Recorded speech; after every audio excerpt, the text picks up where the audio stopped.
que bueno, estamos en vivo con Luis Ledesma. Luis, muchas gracias por venir a estar con nosotros. Buenas tardes, gracias a los dos. ¿Cómo estás? Bien, bien, muy bien. Acá como en un día muy particular, ¿no? Lluvioso, pero no sé para escuchar la radio, ¿no? Bueno, Luis, contanos un poco tu actividad. Sabemos que trabajás en el Hospital Ramos Mejía, pero sos un militante y un representante de los trabajadores, como delegado que sos. Contanos cómo está la situación en el Hospital Ramos Mejía. Bien, mirá, yo particularmente trabajo en el Hospital Ramos Mejía en La Guardia, me desempeño, esa es mi función, y bueno, como representante de la agrupación de ATE Nacional, estamos nucleando 2 hospitales en Acaba. Y bueno, la situación de hoy es bastante particular, ¿no? El gobierno de la ciudad sigue arremetiendo con esto que pasó en las votaciones de las PASO que tuvimos en agosto, amenazando con que si para noviembre gana las elecciones, va a aparecer nuevamente el tinte de la precarización laboral, desde el aspecto de que cada trabajador que venga va a estar con el monotributo. Cada trabajador que vuelva al trabajo, que entre dentro de la municipalidad, va a tener que indemnizarse y pagar sus propias vacaciones y demás. Y la verdad que eso habla muchísimo de la precarización laboral y el avance que tiene este gobierno de la ciudad ante este hecho, ¿no? Desde ATE Nacional nosotros venimos visibilizando toda esta problemática ya del 2019, cuando ganó Alberto Fernández la gestión. Nosotros apoyamos esa moción y seguimos participando y haciendo asambleas en todos los hospitales. En este caso nucleamos 12 hospitales de agudo en la capital. 12. Tenemos 2 hospitales de agudo que son los más representantes. El Durán, entre todos, que están los coordinadores de la agrupación, que son Héctor Ortiz y Luis Ortiz, y otros referentes más que están en otros hospitales, que vamos nucleando cada vez más y bueno, se va sintiendo la disconformidad de la gente para poder mejorar el salario de todos los trabajadores, ¿no? Ahora, contanos un poco. Ahora, vos sos un trabajador del Hospital Ramos Mejía. Los nuevos trabajadores que ingresan, ¿de qué forma ingresan al hospital a trabajar? Bárbaro. En el transcurso de la pandemia se empezó a implementar el tema de los contratos que eran de 6 meses y después se veía si quedaban efectivos o no. Y eso fue toda una promesa falsa. Todos fueron contratos, hay gente que está en otros sectores como vialidad y demás, que están hace años de la misma manera, con una precarización. Nosotros los contratos que van teniendo, nosotros queremos que pasen a planta permanente con las mismas condiciones que tenemos nosotros. Tenemos alrededor de más de 1000 trabajadores que están en esa modalidad, pero que a esto tenemos que agregarle algo. No tienen cobertura médica, no tienen obra social, no tienen vacaciones. Y la verdad que es lamentable cómo el gobierno de la ciudad se jacta de que está mejorando todo cuando los trabajadores los tienen en esas condiciones. A ver, pero ¿por qué no tienen vacaciones? Por la manera en que hacen el contrato con el gobierno de la ciudad. Se los toma con ese convenio. Bien. Ellos se les promete, el gobierno de la ciudad, que van a quedar efectivos en un momento, claro, pero siempre va a ser... Quedan la promesa. Te interrumpo un minuto porque, digamos, el gobierno de la ciudad, la Reta específicamente, está acostumbrado a este tipo de situaciones. ¿Por qué? Porque no se hace cargo de los trabajadores. También pasa con la policía de la ciudad. Claro. Los que ingresan con monotributo, no tienen ART. Los policías. Exactamente. Sí, sí. ¿Viste los que están vestidos de tránsito celeste? Bueno, los chicos están desprotegidos completamente. ¿Qué pasa? Esto hace que uno vaya quedando, digamos, fuera de todo lo que es el derecho del trabajador. Por eso el monotributo, obviamente, es una herramienta donde no sirve. Total, y vemos esta modalidad, ¿no?, que se implementa en los países de primer mundo, pero que no sirve para nuestro país en estas condiciones económicas que estamos pasando, ¿no? ¿Cómo puede ser un trabajador que tenga que pagar su propia indemnización, que se tenga que pagar su propia vacaciones y también que se tenga que pagar los costos, ¿no? Porque también no tiene una cobertura. Eso también es algo lamentable, que nosotros, los de planta permanente que tenemos más de 20 años, nosotros sabemos cómo es la temática. Y realmente a veces a esos compañeros que son contratados, lamentablemente porque vienen por una necesidad, hacen que también se vea esta precarización laboral. Ahora, a la hora de enfermarte, o sea, me decís que no tenés vacaciones, no tenés obra social, ¿cómo en esta situación de pandemia un trabajador se puede enfermar y a dónde es atendido? Bien, como bien decía la compañera, yo tuve varios casos de los compañeros de vialidad que venían, que eran contratados de 7 8 años y caían a la guardia del hospital, porque como no tienen obra social, no tienen cobertura, caen en el hospital público. Y es un trabajador que está al lado tuyo. Es un trabajador del gobierno de la ciudad.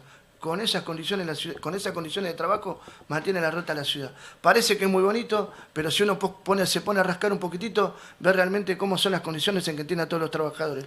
Y como te vuelvo a decir, este noviembre que se acerca, si llegan a ganar en la ciudad, van a avanzar con este proyecto. Hay que concientizar que cuando lleguen las elecciones en noviembre, digamos, ¿la reta a qué apunta? A hacer del gobierno de la ciudad un comercio. Los negociados de ellos son justamente eso, dejar al trabajador fuera de todo margen de derecho para poder ellos seguir haciendo sus chanchullos. Total. La realidad es que, bueno, el personal de salud que siempre trabajó, que puso el lomo por la pandemia, querer precarizarlos no tiene sentido, porque la verdad que tienen que salir todos a defender ese derecho. Totalmente. Nosotros hemos hablado varias veces, en varias oportunidades. Fíjense cómo es el tema. Nosotros somos 3.200 licenciados enfermeros que queremos pasar a la inclusión en la carrera, que no modifican el presupuesto que se pelea todos los años en salud. Nosotros tenemos un 9% que representa más o menos 600 millones de pesos en la ciudad. De eso se destina solamente el 9% para salud y en este año amenaza con hacer un recorte hasta el 7%. ¿Qué quiere decir? 55 millones de pesos, 55.000 millones de pesos van a ser recorte para salud. Miren cómo atiende el gobierno de la ciudad a las necesidades que son primordiales, como es la salud, como es la educación. 3.200 licenciados que estamos pidiendo tener los mismos derechos que un licenciado en kinesiología, que un licenciado en psicología, y que los mismos médicos dicen que tenemos más funciones o igual que ellos. ¿Por qué se da esta situación? ¿Por qué no el reconocimiento? Porque, bueno, ven que también hay una segunda mirada, ¿no? Una segunda lectura que tiene que ver. Si 3.200 enfermeros licenciados, todos empiezan a nuclearse para la inclusión en la carrera, se desprende de un manojo que es el negociado que tiene Sutegua con el gobierno de la ciudad, ya que los dos pactan cómo son las paritarias y cómo son las condiciones laborales de todos los trabajadores. Por eso hablé de los negociados, ¿viste? O sea, no da puntada sin hilo la reta. Totalmente. Es algo en voz populi entre nosotros, los trabajadores de planta permanente, ya de muchos años, más de 20 años, que la precarización que va teniendo. Nosotros, chicos, fíjense, de 2019 para acá, de 2017 para acá, perdimos el 42% del salario, con todas las inflaciones que iban pasando y las paritarias que íbamos teniendo a nivel de la ciudad. El trabajador del gobierno de la ciudad perdió el 47% de su capacidad de ahorro. Es así, cada vez que hay un aumento, la inflación se lo come. Cada vez que hay una paritaria, la inflación se lo come. Y el sindicato de Sutegua lo sabe perfectamente, pero como está en convenio con el gobierno de la ciudad, hace vista gorda eso. No nos dan derechos, no nos dan beneficios, y realmente es lamentable cómo estamos. Esta pandemia visibilizó toda esta problemática y también salió a relucir a muchos intérpretes. Hoy me toca venir acá como un vocero, pero hay muchas voces que también están detrás, que hay que tratar de fogonear a través de estos espacios, de otros lugares, para que puedan también visibilizar la problemática de salud. Yo creo que no solamente como vocero venís, Luis, sino también como compañero. O sea, acá se defiende justamente las actividades de todos, ¿no? Los enfermeros, los médicos, Total. Se defiende todo. Sin duda. Desde ATE, contanos qué están haciendo para revertir esta situación. Bien, casualmente esta noche a partir de las 20 tenemos una velada en el Hospital Durán, se hace una caminata, esperemos que las condiciones cambien de acá a una hora más o menos, pero estaba proyectada una actividad que era una velada por todos los compañeros contratados para visibilizar esa problemática y tratar de concientizar de que puedan pasar a planta permanente con las mismas condiciones que tenemos todos los compañeros o trabajadores de los hospitales de la ciudad. Otra de las actividades que hacemos es tratar de poner amparos. Ya pusimos 5 amparos en lo que va de toda la pandemia hasta ahora, con respecto a lo que eran los equipos de protección y demás. ¿Los amparos debido a qué? Justamente al CIMAN, ¿no? Las condiciones de medios de trabajo, cómo se estaba. Lugares donde teníamos lugares que no teníamos un baño acorde, los equipos de protección personal, el tema de saneamiento, esto que hablamos muchas veces, ¿no? A ver, son muchos temas para ir, Sí. Para que la gente lo vaya entendiendo. Se abrieron en el gobierno de la ciudad muchas camas de acuerdo por la situación de COVID. Ahora, el laburante, porque acá te ponían 2, 3 camas, cama cucheta, y vos eras laburante y tenías que trabajar. ¿De qué manera trabajaba? ¿Cuál eran su lugar de trabajo? Sus derechos, horarios. Bien. Con respecto a los horarios siempre fueron los mismos. El tema fue las condiciones y el estrés que generaba, ¿no? Nosotros todos trabajadores de la salud sabíamos el estrés que producía colocarnos el equipo para entrar a un lugar de riesgo, ¿no? Para que este virus que no sabíamos cómo trabajar, cómo apalearlo a este mismo. Y bueno, eso generaba un estrés. Sacarnos el equipo, no infectarnos, tratar de no contaminarnos, generó un estrés bastante importante. Otra de las cuestiones era el tema de las licencias, algo que venimos pidiendo no solo del sector público también, sino del sector privado. ¿Cómo puede ser que no se le haya otorgado una licencia por estrés a todos los trabajadores? Vuelvo a repetir, no solo en el ámbito público, también en el ámbito privado. Ahora justamente tocaste un tema que nosotros estamos trabajando en el ámbito privado, es que estamos haciendo un reclamo a la empresa Swiss Medical para que nos reconozca un fin de semana por estrés debido a la actividad de pandemia que trabajamos. Entonces digo, los dos somos enfermeros, en el ámbito público y privado. Yo en el ámbito privado. ¿Vos tenés cuánto tiempo de estrés te da Bien. el gobierno de la ciudad? Nosotros logramos tener 10 días de estrés, o sea, 2 semanas hábiles, 14 días en total, de corrido. Antes se podía fraccionar en una semana y una semana no, y estaba la opción ahora de poderlo hacer de corrido, 2 semanas completas de licencia, que no se tiene que ni discutir ni en el ámbito público ni en el ámbito privado, en las condiciones que trabajan todos los trabajadores de la salud en Argentina. Es algo que se tiene en la misma actividad.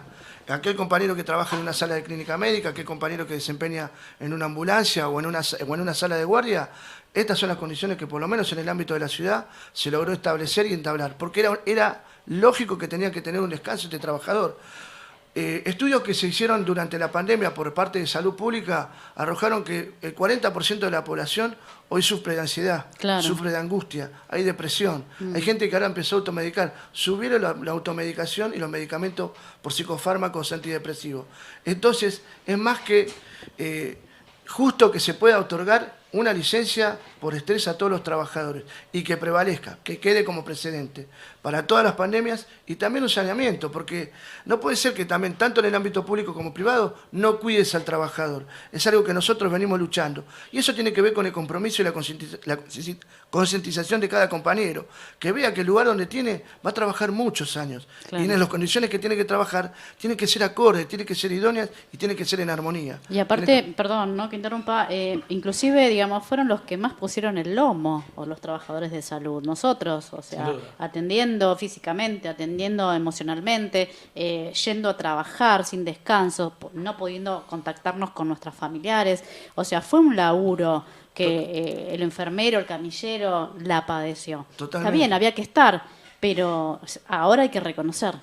Claro, y creo que justamente a través de los sindicatos, ¿no? En este caso el que tocan ustedes y el que me toca a mí, son los lugares y los espacios donde vamos a tener una lucha y un reconocimiento de todos esos esfuerzos que tuvimos. También generar precedentes, ¿no? Las condiciones que teníamos y las cosas que podemos mejorar.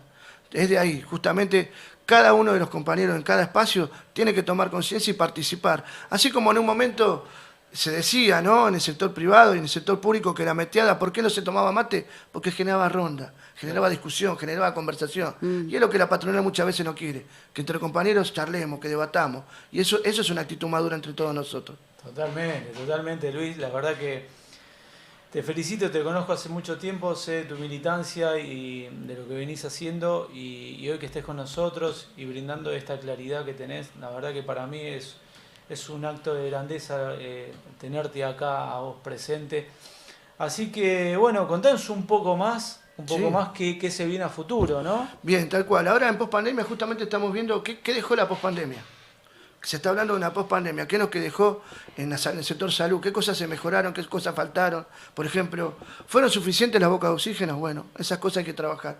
¿Fueron suficientes las herramientas que le dimos a los trabajadores? Esto de la salud. ¿Con esto? No, bueno, también.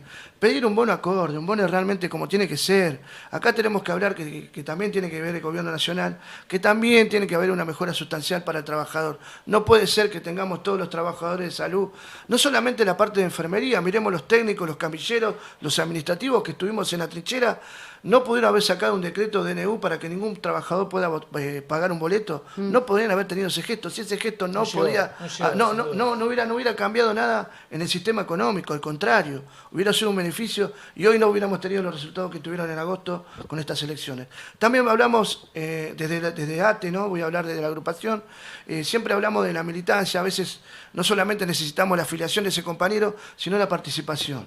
¿La participación cómo? A través de una lectura, a través de una mirada distinta de la televisión. Es muy importante que maduremos como trabajadores para poder defender nuestros derechos. El sindicalismo o el sindicato es una herramienta que cada uno de nosotros tiene que cambiar la mirada. Si hubo también en el pasado miradas en la cual el sindicalismo estuvo manchado, bueno, hoy lo cambiamos. Una cosita más era, a mí como delegado me toca una cuestión de que a veces parece que no hay necesidades, ¿no? Y uno como delegado siempre sale a buscar. Yo siempre salgo a buscar cuando, si bien las cosas medianamente están, siempre me salgo a ofrecer como compañero en qué puedo, compañero, ayudarte, qué te falta, alguna receta, algún medicamento, algún estudio, algo que se pueda contactar. Y también contactamos con otros espacios, con otros hospitales. Eso es lo que nos pasa en el ámbito de la ciudad.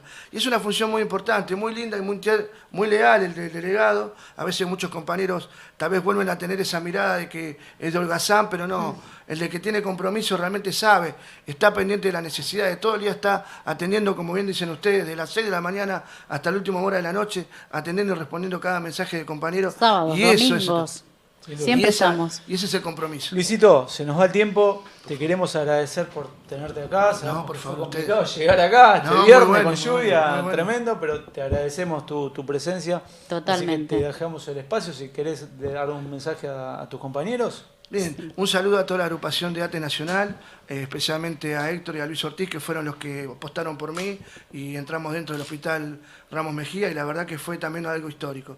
Y a todas las agrupaciones, tanto de APSA como FALSA como ATE. Muchas gracias, Luis. Gracias, compañeros. ATE, vamos, con todo. Muchas gracias por venir acá, así que vamos a continuar. Luego tenemos...